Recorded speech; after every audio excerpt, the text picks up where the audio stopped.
Muy buenas noches para todos. Qué lindo es poder estar una vez más aquí para seguir disfrutando de este nuevo estudio que vamos a tener hoy, que tiene que ver con los 7 sellos del Apocalipsis. Así que espero que estén bien atentos al análisis que vamos a hacer de esta apasionante profecía. Y para los que vieron el estudio anterior, que tiene que ver con las 7 iglesias del Apocalipsis, van a notar que el periodo de los 7 sellos abarca el mismo periodo de las 7 iglesias.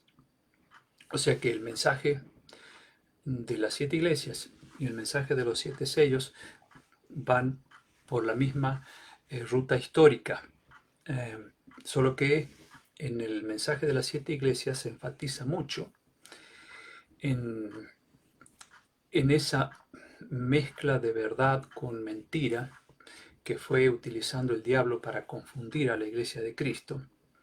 Es donde se enfatiza también la persecución de los cristianos, especialmente en el periodo de la segunda iglesia y luego un poco más adelante también. Aquí vamos a ver también algo de la persecución. Y de ese modo vamos a complementar estos periodos de las 7 iglesias con los 7 sellos. Y una cosa que debemos rescatar bien hasta este momento es el hecho que estos periodos comienzan precisamente después de Cristo, después que Jesús asciende al cielo. Y, y es en el tiempo, no sé si me estoy viendo. Sí, sí, sí. No. Bueno. Bueno, veo que Miriam no me ve allá, pero veo que Alberto sí.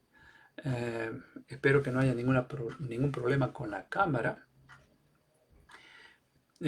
Alberto allí está saludando, por lo tanto creo que estamos saliendo bien a través de esta transmisión. Avísenme si hay algún inconveniente eh, para ajustar un poquito esto. Esperamos que esté funcionando bien y que todos puedan verme y escucharme, ¿sí? Bueno, vamos a avanzar un poquito más. Si hubiera algún problema, lo vamos a detectar y ustedes me avisan allí si es que no estoy siendo visto. Um, Así que vamos a comenzar con una oración, pero antes quería terminar la idea que di, de la cual estaba hablando recién y que tiene que ver con eh, lo que pasaría después de Cristo hasta su segunda venida. Cómo en ese gran conflicto entre Cristo y Satanás se producirían eh, serios ataques de parte del diablo hacia el cristianismo, porque después que Jesús lo vence en la cruz, los días de Satanás están contados. Eso lo pueden ver en Apocalipsis 12:12, ¿no? Donde allí se dice, ay de la tierra y el mar, porque el diablo ha descendido a ustedes con gran ira, sabiendo que le queda poco tiempo. Eso es precisamente después que Jesús lo vence en la cruz del Calvario. Y es obvio de que después de ese evento, el diablo iba a tratar de aniquilar la iglesia de Cristo, si no lo podía hacer eh, físicamente, destruir, hacerla desaparecer totalmente a la iglesia, pues lo haría a través de eh, la introducción de conceptos paganos dentro del cristianismo para manchar la verdad que Jesús había enseñado a los apóstoles y de esa manera hacer que mucha gente sin saberlo estuviese siguiendo las huellas del diablo y no de Cristo, aunque estuviese creyendo en Cristo y incluso aunque estuviese creyendo en su palabra, pero la mezcla de la verdad y del error es lo que utilizó con más éxito del diablo a lo largo de más de 2000 años de historia, con el único propósito de atacar a Dios, atacar su verdad y llevar a la perdición a muchas personas. Así que bueno, todo eso es lo que se ve claramente en los 7 mensajes de las 7 iglesias y lo que vamos a ver también aquí en los 7 sellos. Es una gran batalla milenaria, invisible, entre Cristo y Satanás, teniendo como centro el pueblo de Dios. Eso es, en resumen, lo que ambas profecías eh, muestran tan claramente a través de muchos símbolos, obviamente, en el Apocalipsis.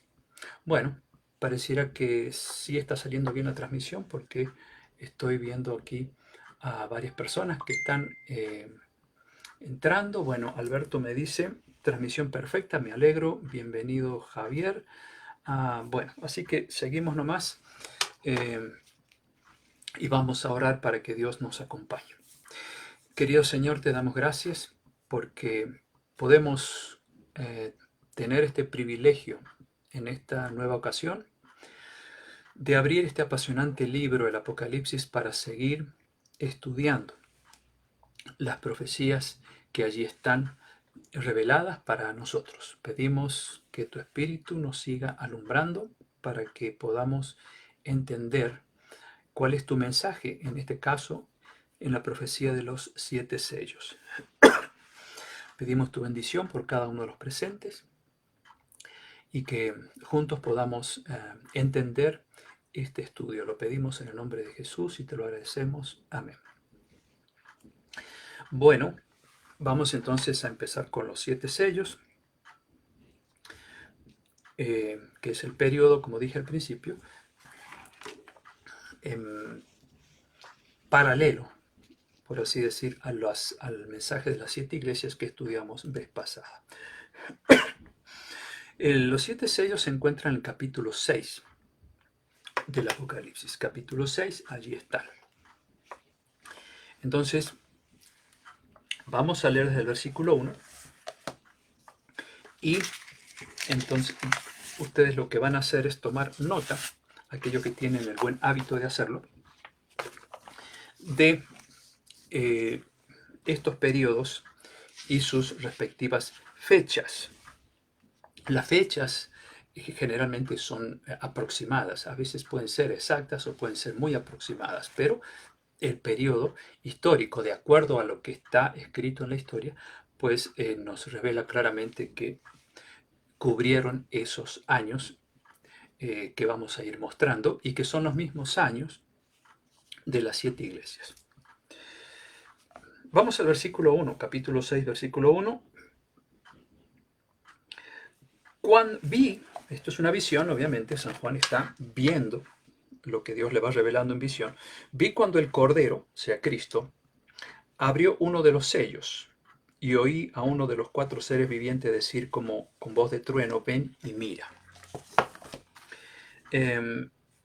Los sellos vendrían a ser también como si fueran 7 tomos, ¿no? 7 tomos, 7 libros que se van abriendo y se va viendo lo que hay adentro, ¿no? Y aquí entonces dice San Juan que escucha una voz de trueno que le dice, ven y mira, la voz de Dios. Y dice el versículo 2, miré y aquí un caballo blanco, y el que lo montaba tenía un arco y le fue dada una corona y salió venciendo y para vencer. Este es el primer sello, es decir, el primer periodo de la iglesia cristiana después de Cristo. Vamos a decir entonces que el primer sello, ahí yo voy ilustrando el periodo de cada uno de los sellos para que ustedes tomen nota. Primer sello se caracteriza por un caballo blanco, ya vamos a ver de qué se trata eso. Va del año 31 hasta el 100 después de Cristo. Este es el periodo que abarca el primer sello, 31 al 100 después de Cristo. Cuando dice allí, San Juan, miré y aquí un caballo blanco, aquí tenemos un color tenemos un caballo. Y dice que el que lo montaba tenía una corona, salió venciendo y para vencer. ¿A qué periodo se refiere este? Bueno, el color blanco es símbolo de pureza. ¿Cómo era la doctrina en los primeros años de la iglesia primitiva? Era pura, era blanca. Así la dejó Cristo, así ellos la predicaban. Por lo tanto, este es el periodo de la iglesia apostólica, de la iglesia primitiva, la iglesia que recibió el poder del Espíritu Santo, en el Pentecostés, ¿se acuerdan? Eso está allí registrado en el libro de Hechos de los Apóstoles. O sea, el primer sello es la historia de la iglesia primitiva, caracterizado aquí por un caballo blanco que lo montaba alguien que tenía una corona y que salió venciendo y para vencer. ¿Quién conducía los destinos de la iglesia en ese tiempo? Jesús.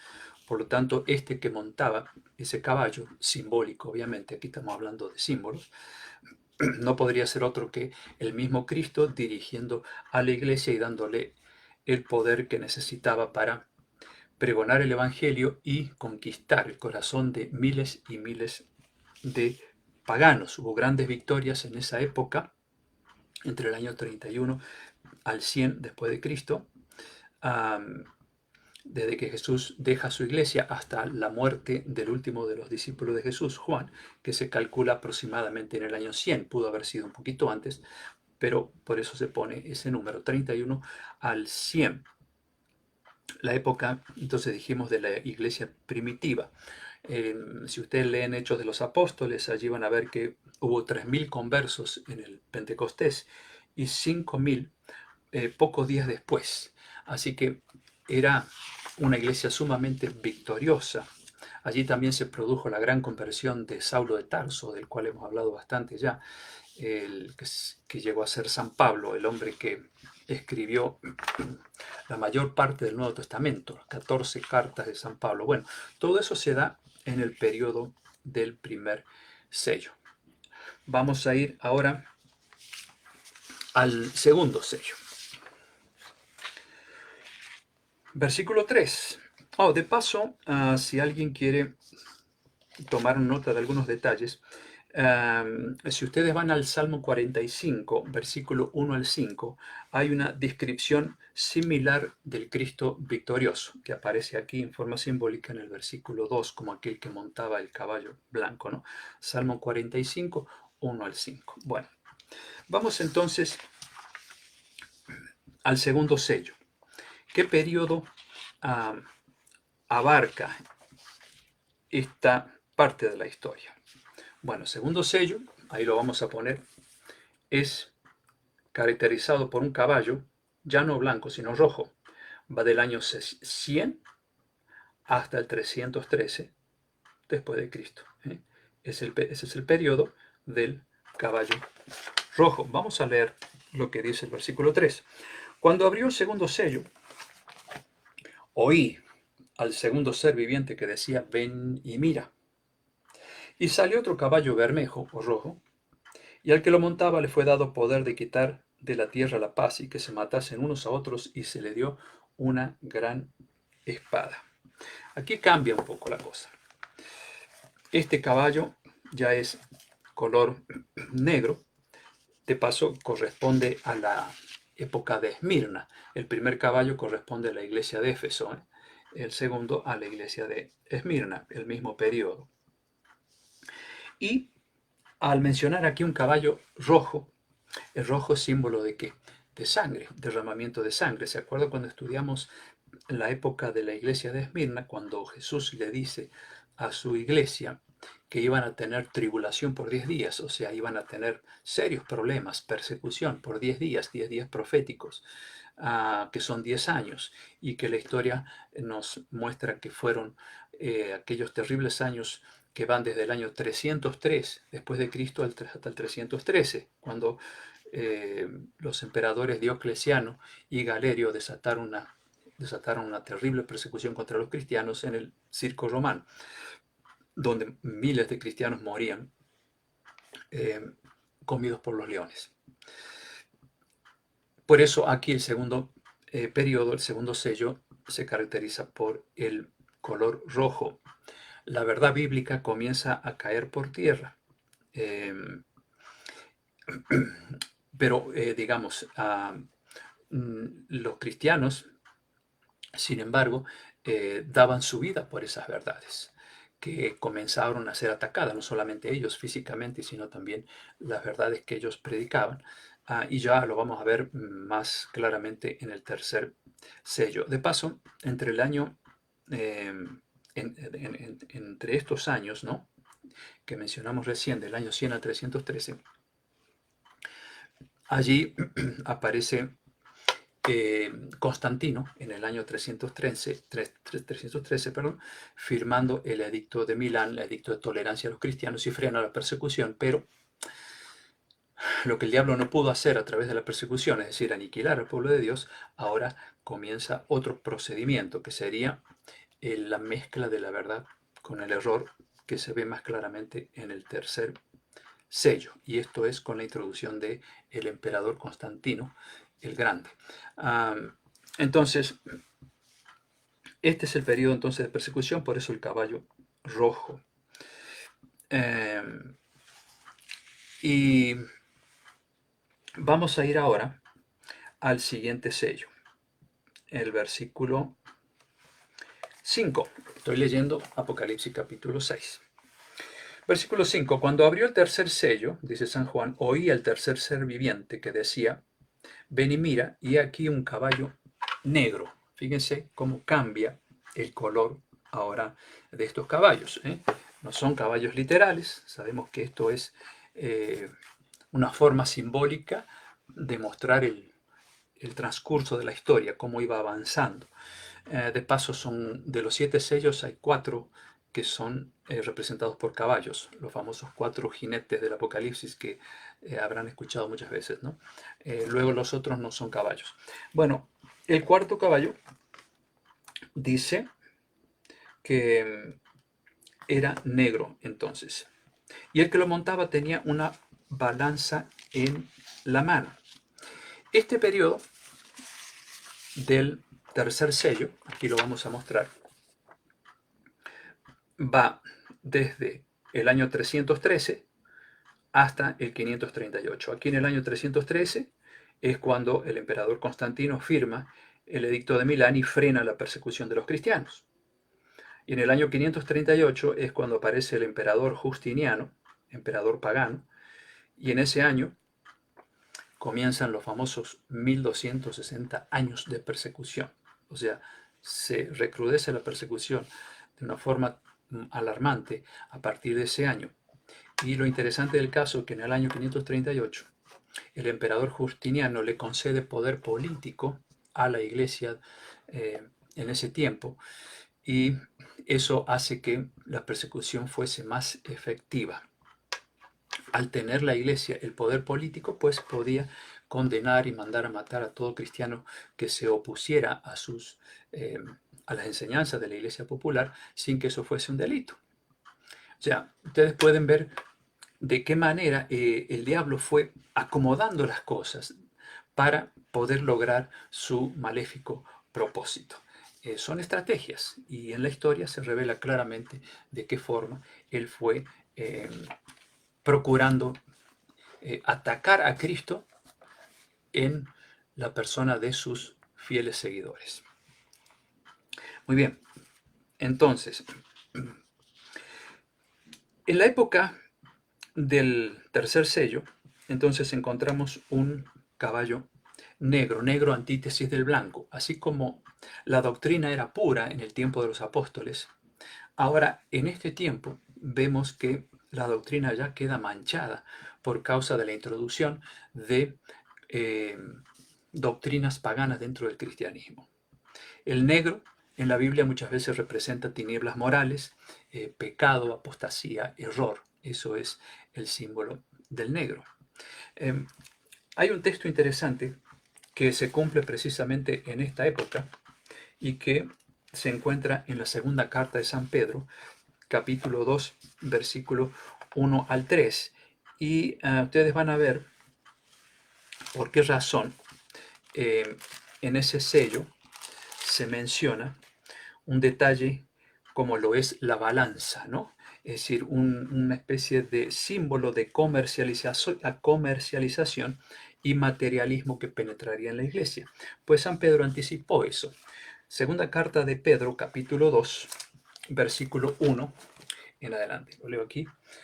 Pero hubo también, dice San Pedro, falsos profetas entre el pueblo, como habrá entre vosotros falsos maestros, que introducirán encubiertamente, aquí hay una palabra clave, el diablo nunca se mostró abiertamente, sino en forma encubierta, haría que los errores entrasen dentro del cristianismo. Introducirán encubiertamente herejías destructoras y aún negarán al Señor que los rescató, atrayendo sobre sí mismos destrucción repentina. Y mira lo que dice el versículo 2. Estoy en 2 de Pedro, capítulo 2. Y muchos seguirán sus disoluciones, es decir, muchos seguirán las falsas enseñanzas, por causa de los cuales el camino de la verdad será blasfemado. Aquí vemos claramente lo que San Pedro anticipaba que iba a pasar en este periodo del tercer sello, es decir, la verdad bíblica iba a oscurecerse, se iba a manchar por enseñanzas humanas. Por eso dice que el camino de la verdad sería blasfemado. Y aquí viene lo de la balanza que dice el tercer sello. Y por avaricia harán mercadería de vosotros, de los cristianos, con palabras fingidas. Sobre los tales ya de largo tiempo la condenación no se tarda y su perdición no se duerme. Entonces aquí se habla de que los cristianos serían de alguna manera llevados por un camino de comercialización, o sea, se haría mercadería de ustedes. Y esto nos lleva a pensar, por ejemplo, en la venta del perdón. ¿Por cuánto tiempo se vendieron las indulgencias? ¿Se hacía mercadería de los cristianos? Sí, claro. Así que cuando estamos hablando del tercer sello, estamos ya entrando en una época cuando la iglesia popular en aquel tiempo de alguna manera comienza a tener un espíritu de materialismo hasta tal punto de llegar a vender el perdón. Bueno, vamos a ver otros detalles del tercer sello. Versículo 6, no hemos leído todavía ese. Estamos en el capítulo 6 de Apocalipsis, verso 6. Y oí una voz del medio de los cuatro seres vivientes que decía: 2 libras de trigo por un denario y 6 libras de cebada por un denario, pero no dañes el aceite ni el vino. Aquí tenemos varios símbolos que lo vamos a ir descifrando. Dice entonces, 2 libras de trigo por un denario. Un denario en aquel tiempo era el salario de un día. ¿Qué se podía comprar con un denario? Bueno, 654 gramos de trigo, o sea, menos de 2 kilos de trigo. O sea, mucho trabajo para tan poco. Es eso lo que dice aquí el simbolismo. ¿Y para qué cosa se usa el trigo? Para hacer el pan. Espiritualmente hablando, simbólicamente hablando, ¿cuál es el pan espiritual? La palabra de Dios. O sea, esto está indicando la escasez de la palabra de Dios en ese tiempo que ya estaba siendo negada al pueblo. Es en ese tiempo precisamente cuando se cumple lo que dice Amós 8, 11 y 12, que alguna vez lo he mencionado y que tiene una doble aplicación. Se cumplió en aquel tiempo y se va a cumplir poco antes de la venida de Cristo. ¿Qué dice Amós 8, 11 y 12 en el Antiguo Testamento? Dice Dios allí que vendrán días en que habrá hambre.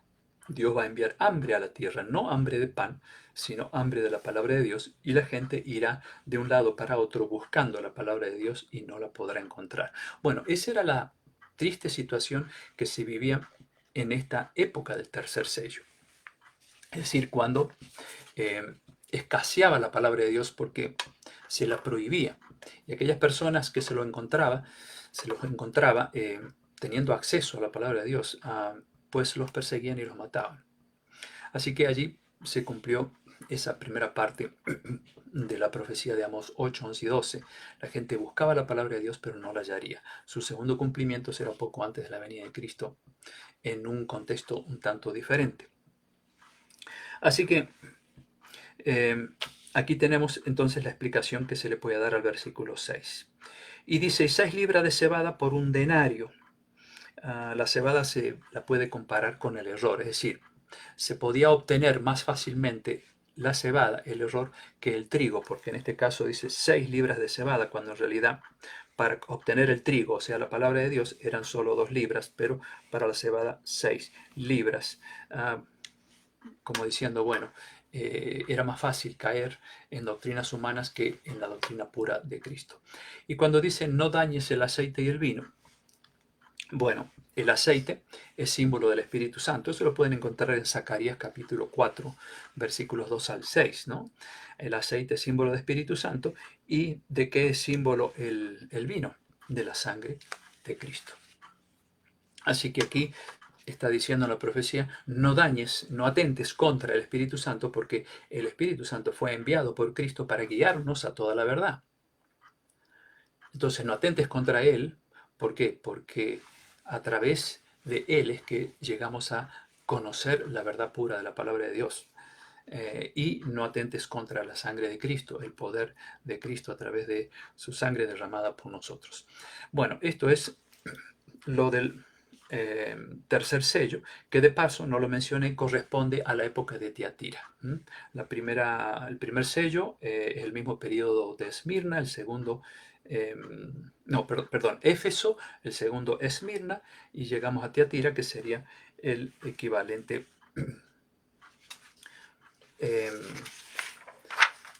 Pérgamo, perdón, equivalente a Pérgamo. Tiatira viene ahora. Bueno, vamos entonces ahora. Estábamos en el año 538. Vamos a ir al cuarto sello. Versículo 7. Cuando abrió el cuarto sello, oí la voz del cuarto ser viviente que decía, ven y mira. Recuerden que esto es una visión que San Juan está teniendo. Hay un ángel que lo acompaña en esas visiones. Y entonces se le dice, ven y mira. Y ahora Juan ve en visión lo siguiente. Aquí entramos ya al cuarto sello. Miré y aquí un caballo amarillo.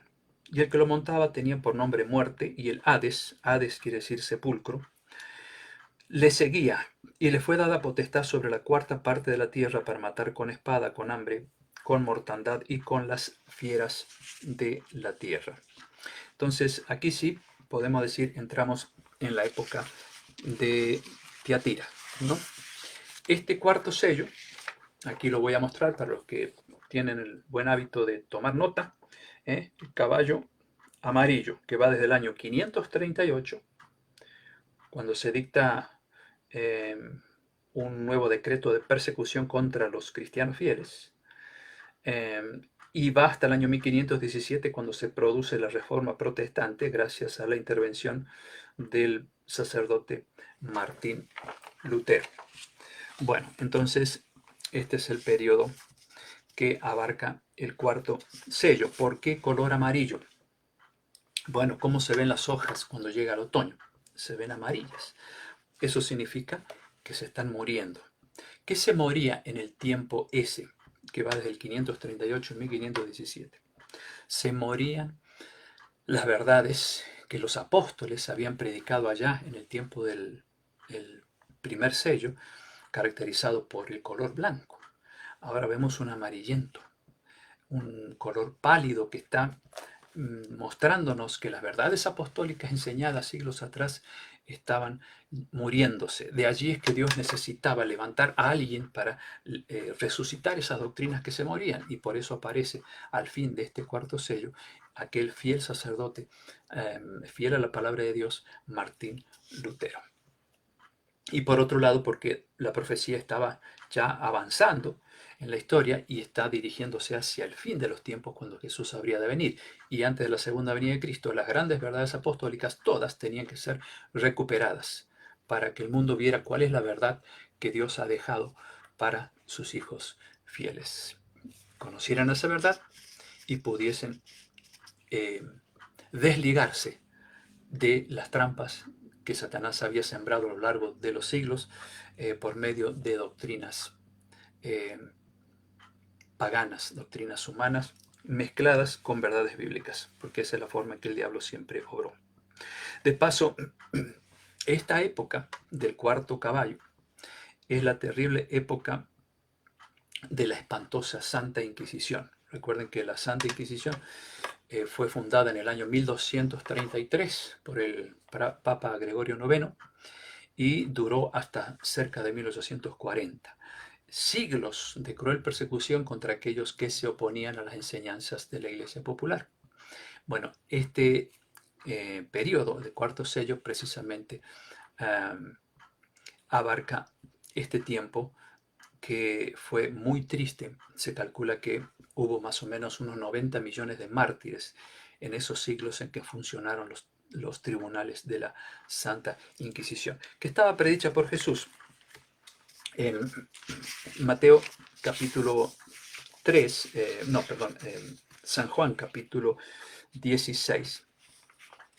Allí se nos habla de lo que pasaría en este tiempo. Jesús lo predijo, no podía a él escapársele algo tan duro para sus hijos.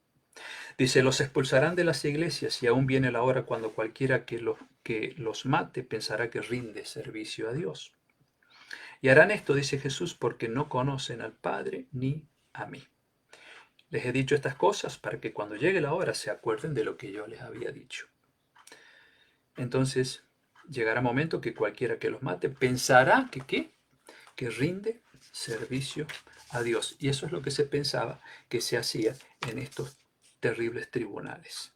En Mateo 24, 21, Jesús también anticipó lo que ocurriría. Mateo 24, 21, allí dice, habrá entonces gran tribulación, gran persecución, cual no la ha habido desde el principio del mundo hasta ahora, ni la habrá.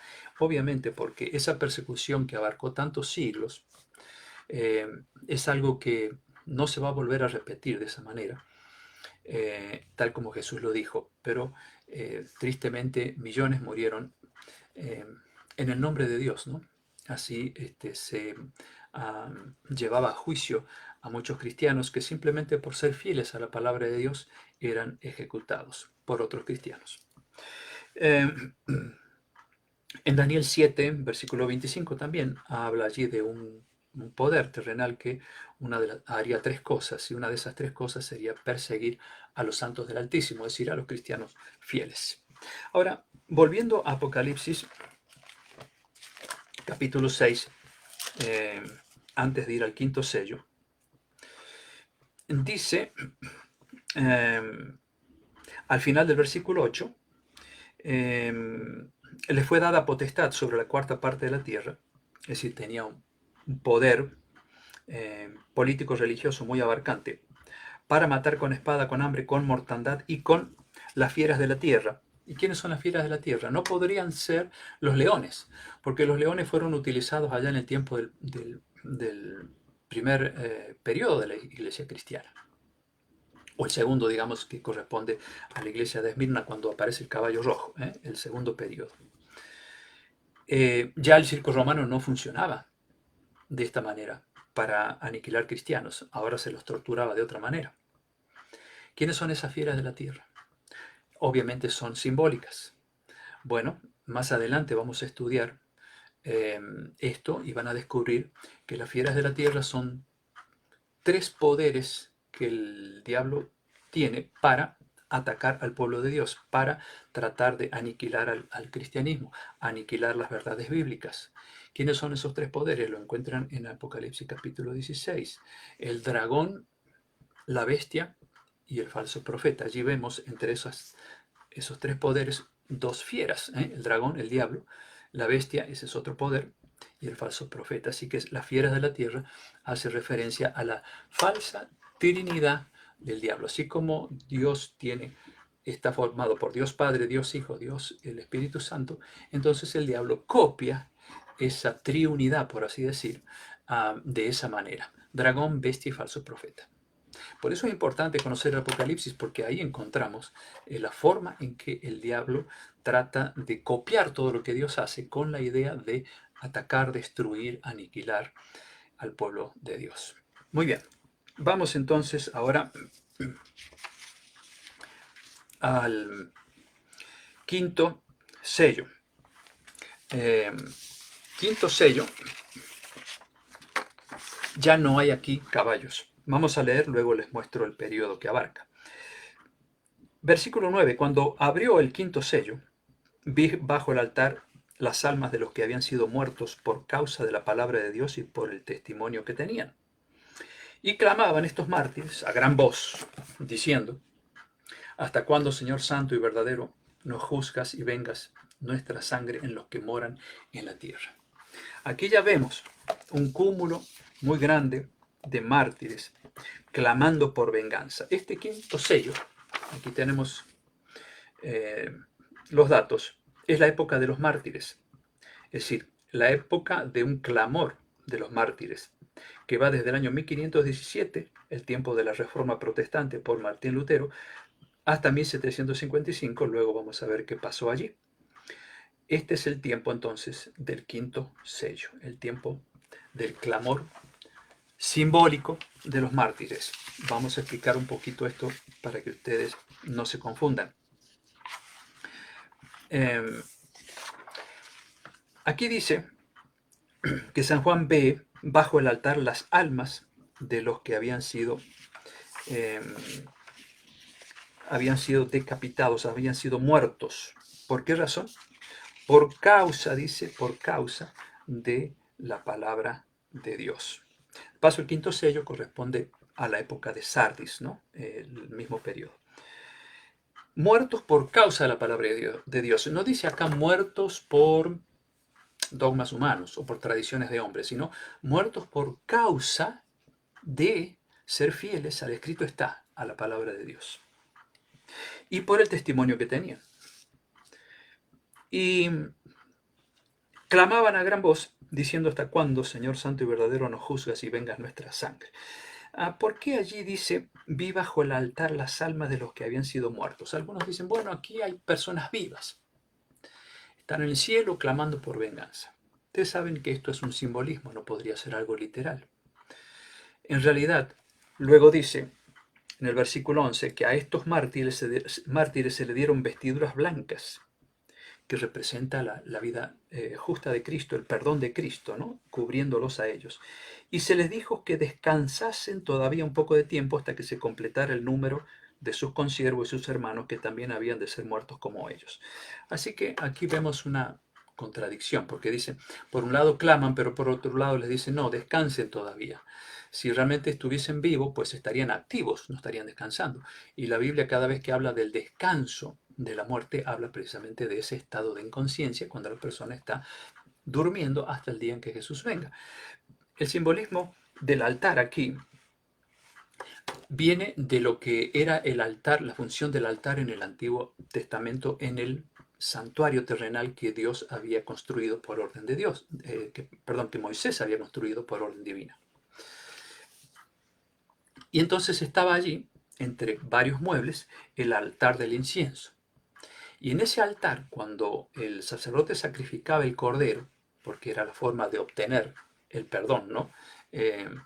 Simbólicamente hablando, porque ese cordero representaba a Cristo. Entonces la sangre del cordero caía desde los cuernos del altar hacia el suelo.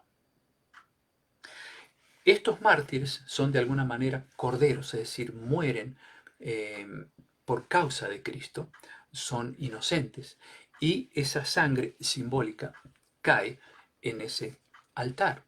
Y dice que ellos claman, porque en realidad en la sangre está la vida, está el alma.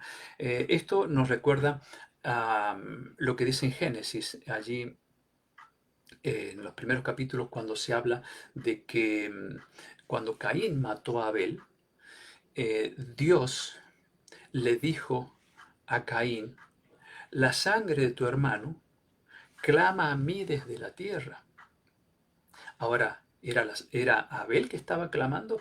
No, ¿Era la sangre que clamaba? No, simbólicamente le estaba recordando a Dios lo que había hecho Caín, ¿no? Entonces, aquí existe el mismo simbolismo. Vi bajo el altar las almas, es decir, vi la sangre de los que habían sido muertos inocentemente por causa de Cristo. Por lo tanto, estas personas están descansando, están en las tumbas, están durmiendo hasta el día que Jesús regrese. Y aquí aparecen en formas simbólicas como si estuviesen vivas, cuando en realidad se refiere a la sangre de ellos. Bueno, entonces ahora vamos a ir ya al sexto sello. El sexto sello es el tiempo que corresponde a la iglesia de Filadelfia, al mismo periodo. Sexto sello, les adelanto ya el dato. Es el tiempo del fin. Año 1755, y ahora voy a explicar por qué. Hasta el fin. No ponemos fecha, ¿por qué? Porque el día y la hora nadie lo sabe, sino quién. Solo mi Padre, dijo Jesús. Así que, por lo tanto, estamos viviendo en el tiempo del fin. No hay más profecía más allá del séptimo sello. Ya vamos a llegar al séptimo sello. ¿Qué pasa cuando se abre el sexto sello? Hay 4 acontecimientos y los vamos a leer.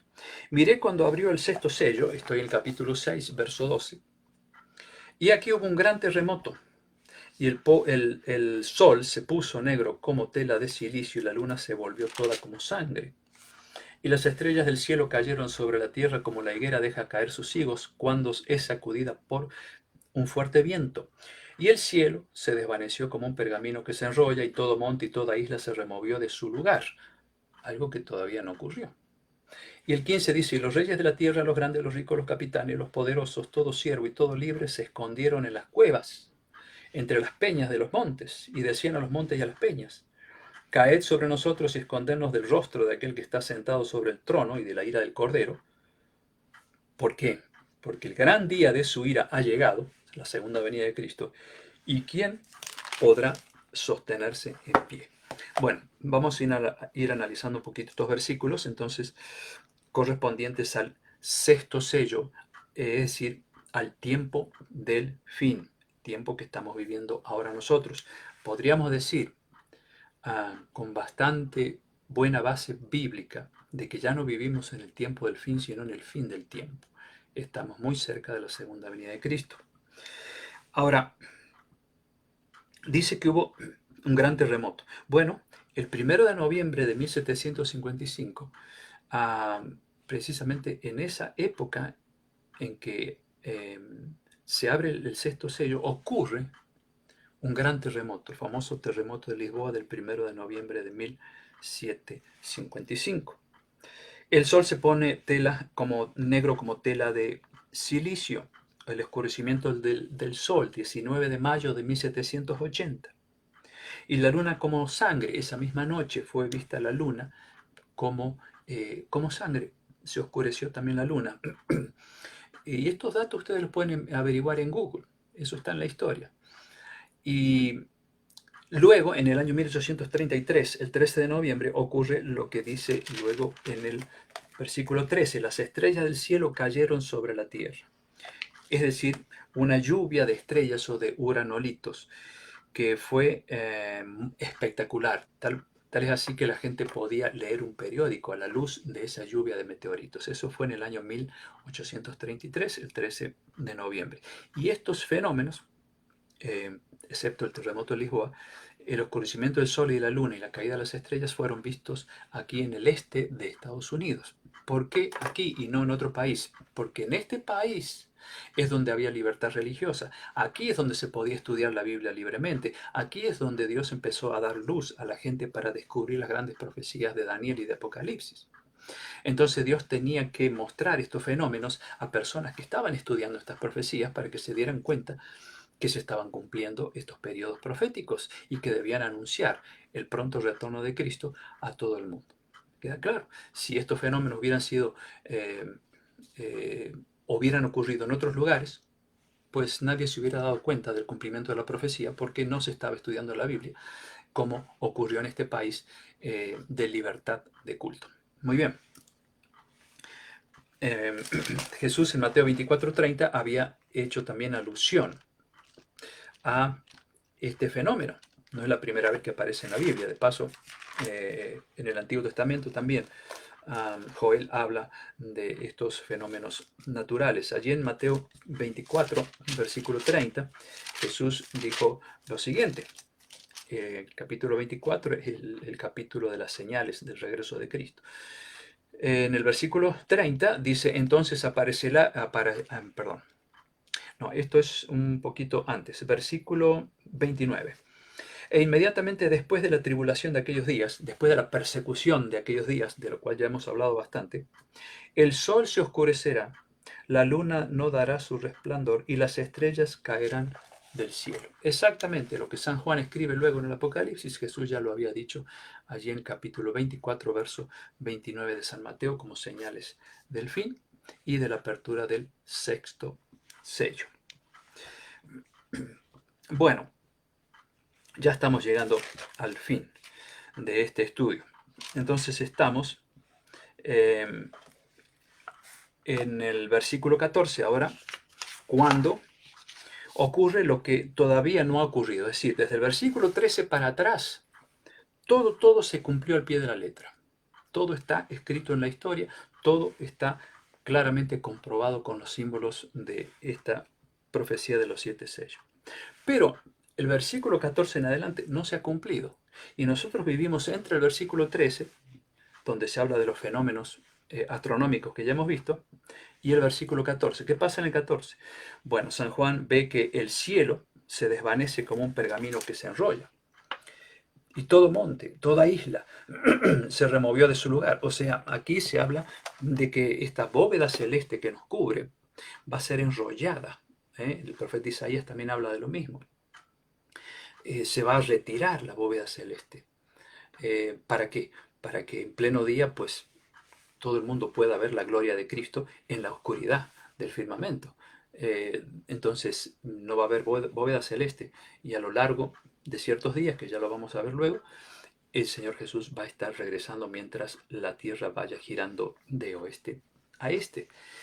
Y el cielo entonces como bóveda celeste será removida. Y el 15, y dice el versículo 14 al final que va a haber un terremoto mundial. ¿Sí? Ahí dice, todo monte, toda isla se removió de su lugar. Esto como parte de las plagas del Apocalipsis, la última. Versículo 15. Y los reyes de la tierra, los grandes, los ricos, los capitanes, los poderosos, todo siervo, todo libre, se escondieron en las cuevas y entre las peñas de los montes. O sea, que de cada una de las clases sociales que hay en el mundo, va a haber gente que no esté preparada para el segundo retorno de Cristo. De paso, cuenten cuántas clases sociales hay aquí. Reyes de la tierra, grandes, ricos, capitanes, poderosos, todo siervo y todo libre. 7. ¿Se acuerdan que el número 7 es cuando Dios quiere mostrar algo sumamente importante, pleno, ¿no? Bueno, aquí aparece el número 7 otra vez. ¿Y qué le dicen a los montes y a las peñas? Caigan sobre nosotros, escóndanos del rostro de aquel que está sentado sobre el trono y de la ira del Cordero. El día de su ira ha llegado, ¿y quién podrá sostenerse en pie? Claro, aquellas personas habrán rechazado vivir a la altura de la luz que Cristo nos enseña. Pero aquellos que han vivido en armonía con la luz de la palabra de Dios, pues la gloria de Cristo no los va a destruir, porque ya vivieron en la luz de la verdad. Pero aquellos que vivieron en la luz de la mentira, del error, y no quisieron aceptar la verdad, por supuesto, ellos no podrán soportar la gloria de Cristo. Bueno, vivimos entonces entre el versículo 13 y 14. El 14 ya anuncia el retorno de Cristo. Si todo lo demás se cumplió al pie de la letra, ¿por qué no se va a cumplir lo último, no? Bueno, y vamos entonces al séptimo sello. ¿Qué es el séptimo sello? Lo más grandioso, lo más hermoso que hay para todo cristiano, la esperanza del retorno de Cristo. Con el séptimo sello, que corresponde a la iglesia de la Odisea, es entonces el tiempo cuando Jesús regresa. Sin embargo, antes del retorno de Cristo se produce como un paréntesis. como que Jesús hace un alto en la profecía y se dedica a explicar lo que va a pasar poquito antes de la segunda venida de Cristo. El capítulo 7 habla de un sellamiento. De eso vamos a hablar el viernes que viene. Para algunos de ustedes va a ser un repaso de un tema que yo di ya hace un buen tiempo. Ah, para otros quizás sea algo nuevo. Entonces hay un sellamiento, es decir, Dios tiene que marcar a sus ovejas para que cuando Él venga las reconozca como suyas. Tiene que haber una obra de sellamiento. Y de eso vamos a hablar después. Pero el capítulo 8, versículo 1, hablando del séptimo sello, dice que cuando abrió el séptimo sello se hizo silencio en el cielo como por media hora. Se hizo silencio en el cielo como por media hora. Aquí vemos entonces un momento de silencio, un momento crítico, no para los hijos de Dios, sino para aquellos que no quisieron comprometerse con Dios. ¿Por qué es crítico ese tiempo? Bueno, Daniel 12, versículo 1 dice que será un tiempo de angustia cual nunca hubo en la tierra. ¿Por qué? Una angustia que se va a incrementar por causa de que no habrá mediador en el cielo para que pueda perdonar nuestros pecados. Jesús sale con sus ángeles, el cielo queda vacío, queda Dios el Padre allí, eh, pero hay silencio, cesan las alabanzas en el cielo, cesa la actividad de los ángeles y Jesús viene con ellos. Y ahí es cuando se cumplen algunos textos como Apocalipsis 22:11, cuando Jesús tenga que decir, el que es justo practique la justicia y el que es injusto siga siendo injusto todavía. El que es puro purifíquese y el que es inmundo siga siendo inmundo. ¿Por qué? Porque ahora ya no hay quien esté intercediendo por aquellos que buscan la limpieza de sus pecados. ¿Queda claro? También se cumple en ese tiempo Jeremías capítulo 8, versículo 20, uno de los textos más tristes de la Biblia. Pasó la siega, se terminó el verano y nosotros no hemos sido salvos. Un tiempo terrible cuando mucha gente se arrepentirá tarde de haberle dado la espalda a Cristo en este tiempo de gracia que estamos viviendo. Y termino mencionando un detalle. Allí dice que se produce en el cielo un silencio como por media hora. Esa media hora profética equivale a un poquito más de 7 días. ¿Por qué? Porque un día profético es un año. Un año bíblico tiene 360 días. Entonces, divido 360 por 24, es decir, 24 horas de un día literal, y eso me da 15. Y la mitad de 15, 7 y medio. Entonces, esa media hora profética bien podría representar 7 días desde el momento que Jesús sale del cielo y llega aquí. ¿Por qué se tarda ese tiempo? Para que todo ojo lo pueda ver, como dice Apocalipsis 1:7. Y de alguna manera se cumple lo que Jesús dijo, así como en los días de Noé, así será el tiempo de mi venida. ¿Cuántos días tardó el diluvio en llegar desde el momento que se cerró la puerta del arca? 7 días. Desde el momento que se cierre la puerta de la misericordia en el cielo, porque Jesús sale con sus ángeles, ¿cuántos días van a pasar? También 7 y un poquito más. Interesante, ¿no? Bueno, vamos a ir terminando. Espero que les haya sido claro este tema y si no, ya saben, pueden repasar en el video. Quiero terminar tan solo con un texto que me llamó la atención hoy mientras leía San Mateo capítulo 23. Allí en el versículo 37 Jesús está mirando hacia Jerusalén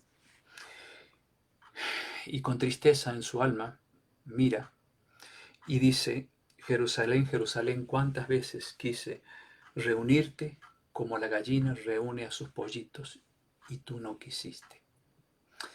Y pensé, digo, ¿no será que lo mismo Jesús está haciendo hoy por aquellos que no lo aceptan? Con tristeza Jesús está mirando al mundo diciendo lo mismo que dijo ante Jerusalén, antes de ser destruida aquella ciudad, ¿no? Y está diciendo lo mismo a los seres humanos de esta tierra. ¿Cuántas veces los he querido reunir como la gallina reúne a sus polluelos y ustedes no quieren?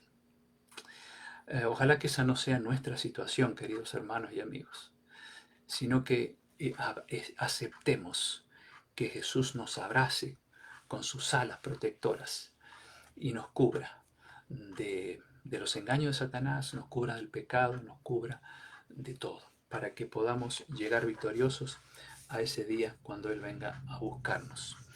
Bueno, que esa sea tu decisión y sea la mía, ¿no? Y no que Jesús tenga que lamentarse como se lamentó por aquel pueblo que no lo quiso reconocer como Salvador. Muy bien, espero que hayan podido entender este apasionante tema. Quiero saludar a Nora y Daniel como siempre. Que el Espíritu Santo nos guíe siempre en el camino de Dios. Qué lindo pedido, lindo deseo de Nora y Daniel. Así sea, mis queridos amigos y hermanos. Teresa allí está, mi querido amigo y hermano Ángel desde Perú. ¿Quién más está aquí? Antonieta Moroso, Patricio, Verónica, y bueno, tenemos a la otra Teresa de Uruguay, porque tenemos dos Teresas, ¿no? A ver, no, es la misma, Teresa Velati, la otra es Teresa Sánchez, pero no la veo aquí. Bueno, muy bien, hay un pedido. De paso quiero saludar a Carlos, a Gladys, personas que se conectan, pero a veces no los vemos allí, pero sé que están mirando. Me dijeron que ellos no pierdan estos temas. Creo que también una señora nueva que contacté el otro día, que está en Perú, que se llama Loris, ella dijo que se iba a contactar. Y entonces a ella un cordial saludo también y que Dios la bendiga. Estamos orando por un problema de salud de ella y esperamos que Dios obre sanidad en su cuerpo. Y por supuesto, Javier Hernández, que está allí, un cordial saludo, creo que lo mencioné recién. Entonces, aquí hay un pedido para un gran amigo de toda la vida, de Carlos, por una hija que falleció este fin de semana por un cáncer que desgraciadamente eh, la llevó al descanso. Así que vamos a orar por la consolación de Carlos, de su esposa Gladys, de la familia. Y, y también si hubiera alguna otra necesidad de parte de ustedes, todo lo vamos a poner en manos de Dios. Él sabe lo que hay en nuestros corazones. Vamos entonces a tener esta oración. Querido Padre, te damos gracias porque nos has mostrado esta apasionante profecía a lo largo de la historia, cómo se fueron dando las cosas, la forma en que el diablo estuvo tratando de aniquilar a tus hijos fieles y de aniquilar también la verdad que ellos han pregonado desde el comienzo de la historia, desde que Jesús murió por nosotros.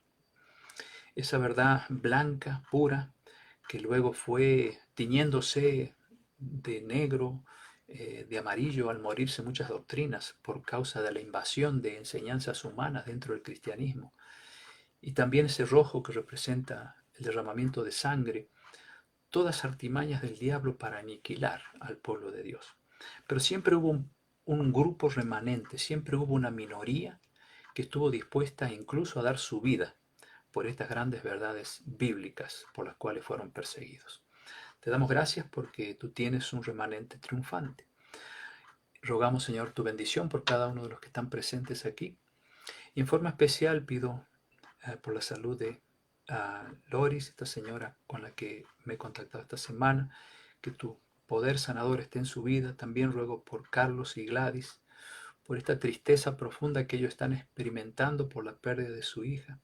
Rogamos, Señor, que tú estés con ellos, dándoles el consuelo, la resignación que necesitan y también, Señor, la esperanza de poder encontrarse con su hija, que sea algo que los aliente a ellos cada día, de saber que muy pronto cuando Jesús venga podrán reunirse nuevamente con ella para no separarse nunca más. Señor, gracias por habernos escuchado, gracias por habernos acompañado en este estudio. Danos un buen descanso a todos. En el nombre de Jesús te agradecemos y lo pedimos todo. Amén. Bueno, mis queridos amigos y hermanos, gracias por estar siempre ahí. Y cualquier cosa que no haya quedado claro, ya saben, pueden repasar el video. El viernes, si Dios quiere, nos vemos, así que descansen bien, cuídense mucho y que la paz de Cristo los acompañe. Nos vemos pronto.